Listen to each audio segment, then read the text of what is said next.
Good morning, Red Barn. It's Mrs. Dwyer, and I'm going to read another story today with my good friend and coronavirus companion, Chum. Hey, Chum. You ready for a story? Let's do it, buddy. He looks ready. This story is called Miss Nelson is Missing.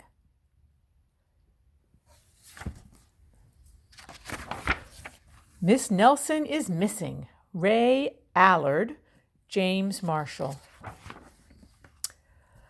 The kids in room 207 were misbehaving again. Spitballs stuck to the ceiling. Paper planes whizzed through the air. They were the worst behaved class in the whole school.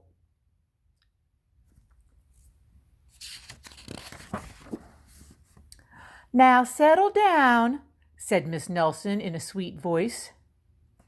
But the class would not settle down. They whispered and giggled. They squirmed and made faces.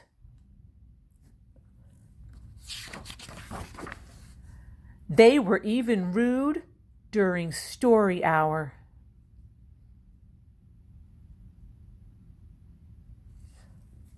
And they always refused to do their lessons. "Something will have to be done," said Miss Nelson. The next morning, Miss Nelson did not come to school. "Wow!" yelled the kids. "Now we can really act up." And they began to make more spitballs and more paper planes. "Hey, today let's just be terrible," they said. "Not so fast," hissed an unpleasant voice.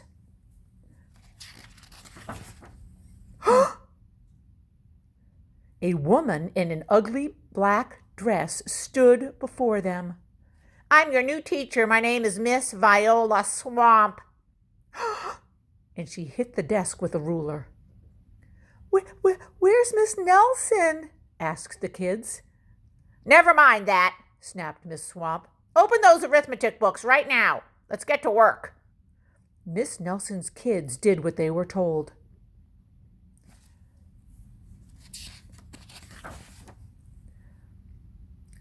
They could see that Miss Swamp was a real witch, and she meant business. Right away, she put them to work, and she loaded them down with homework.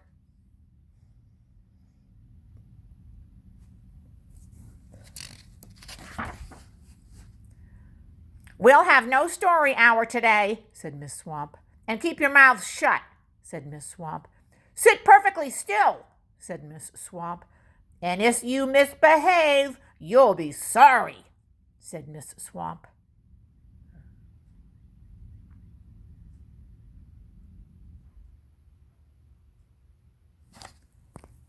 The kids in room 207 had never worked so hard. Days went by and there was no sign of Miss Nelson. The kids really missed Miss Nelson.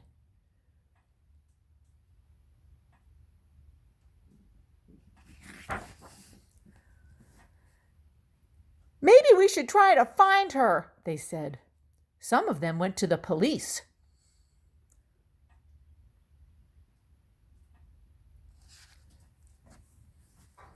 Detective McSmog was assigned to the case. He listened to their story. He scratched his chin.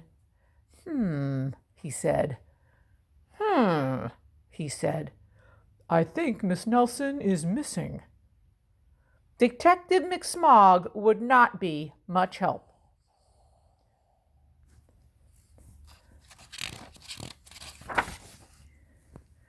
Some of the other kids went to Miss Nelson's house. The shades were tightly drawn, and no one answered the door.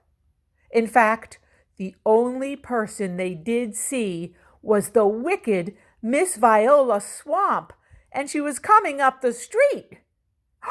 "If she sees us, she'll give us more homework." And the kids got away just in time.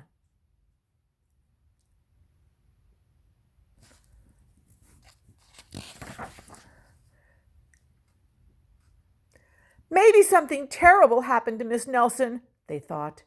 Maybe she was gobbled up by a shark, said one of the kids, but that did not seem likely.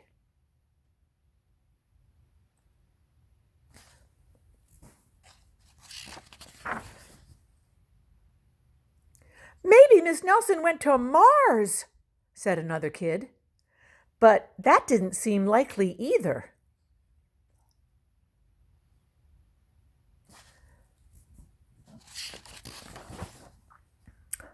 I know, exclaimed one know-it-all kid. Maybe Miss Nelson, maybe her car was carried off by a swarm of angry butterflies. But that was the least likely of all.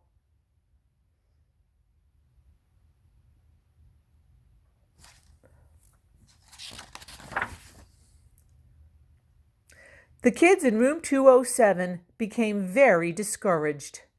It seemed that Miss Nelson was never coming back, and they would be stuck with Miss Viola Swamp forever. They heard footsteps in the hall. "Oh no! Here comes the witch!" they whispered.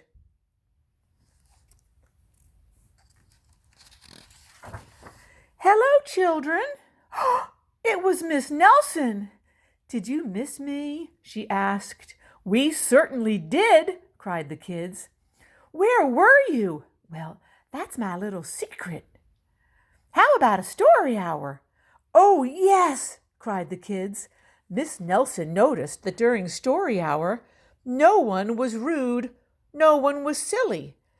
What brought about this lovely change?" she asked the kids.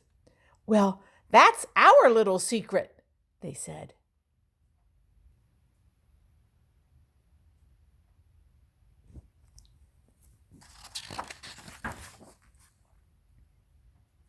Back home, Miss Nelson took off her coat and hung it up. She hung it in the closet right next to an ugly black dress. And when it was time for bed, she sang a little song and said, "I'll never tell." She said that to herself with a smile.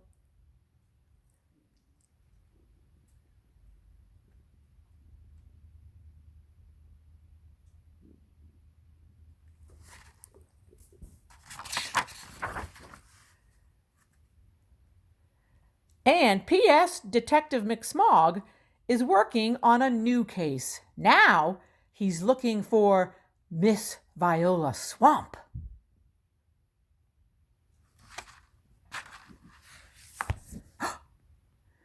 Do-do-do-do-do-do-do.